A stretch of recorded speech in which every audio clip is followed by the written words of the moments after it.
மற்றொரு அண்மை செய்தியை பார்த்துக் கொண்டிருக்கிறோம். திருவண்ணாமலையில்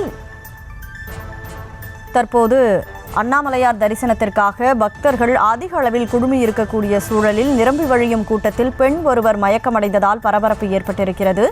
108 ஆம்புலன்ஸ் மூலம் உடனடியாக அந்த மயக்கமடைந்த பெண் மருத்துவமனைக்கு அழைத்துச் செல்லப்பட்டிருக்கிறார். முழு விவரங்களோடு செய்தியாளர் சசிகுமார் இணைப்பில் இருக்கிறார். சசிகுமார், என்ன நடந்தது? அந்த பெண் யார் அப்படிங்கிற விவரம் தெரிய வந்திருக்கா? தற்போது அவரது உடல்நிலை எப்படி இருக்கு?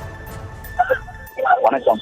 திருவண்ணாமலை அருணாச்சலேஸ்வரர் திருக்கோயிலுக்கு ஒவ்வொரு மாதமும் பௌர்ணமி தினத்தில் லட்சக்கணக்கான பக்தர்கள் கிரிவலம் வருவார்கள்.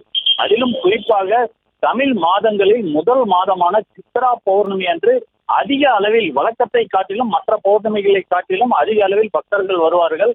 இந்த சூழ்நிலையில் இன்று இரவு சித்ரா பௌர்ணமியானது பிறந்து நாளை இரவு வரை இந்த சித்ரா பௌர்ணமி கிரிவலம் வருவதற்கான நேரமாக கணிக்கப்பட்டிருக்கிறது.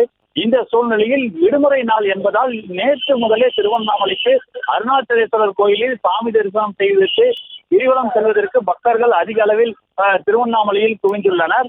இந்த சூழ்நிலையில் இன்று அதிகாலை முதலே பக்தர்கள் கூட்டம் திருவண்ணாமலையில் அதிகமாக சாமி தரிசனம் செய்வதற்கு சுமார் 2 கிலோமீட்டருக்கும் மேலாக பக்தர்கள் நீண்ட வரிசையில் காத்திருக்கக்கூடிய அந்த நிலையானது நம்மால் பார்க்க முடிகிறது.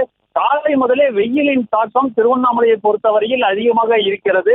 மேலும் பார்த்தோம் என்றால் கடந்த ஒரு வாரத்தில் மட்டும் அதிக அளவில் 100 டிகிரியை தாண்டி இந்த வெயிலின் தாக்கமானது திருவண்ணாமலையில் நிலவி வரக்கூடிய நிலையில் சாமி தரிசனத்திற்காக வரிசையில் காத்திருந்த பெண் பக்தர், அதாவது ஆந்திர மாநிலத்தைச் சேர்ந்த பெண் பக்தர் மயக்கமடைந்து அவர் 108 ஆம்புலன்ஸ் மூலம் உடனடியாக திருவண்ணாமலை அரசு மருத்துவக் கல்லூரி மருத்துவமனைக்கு அழைத்து செல்லப்பட்டு முதலுதவி சிகிச்சைகள் வழங்கப்பட்டு வருகிறது. தற்போது அவர் நலமோடு இருக்கிறார் என்ற ஒரு தகவலானது வெளியாகி இருக்கிறது.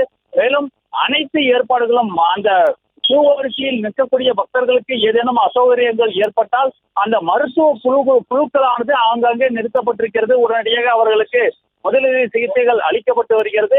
அதுபோல் காவல்துறையினர் அந்த ஆந்திர மாநில பெண் பக்தருக்கு உடனடியாக உதவி செய்து அவரை 108 ஆம்புலன்ஸ் வரவழைக்கப்பட்டு உடனடியாக அவர் மருத்துவமனைக்கு அழைத்து செல்லப்பட்டு அந்த முதலுதவி சிகிச்சைகளானது அளிக்கப்பட்டு வருகிறது. விவரங்களுக்கு நன்றி சசிகுமார்.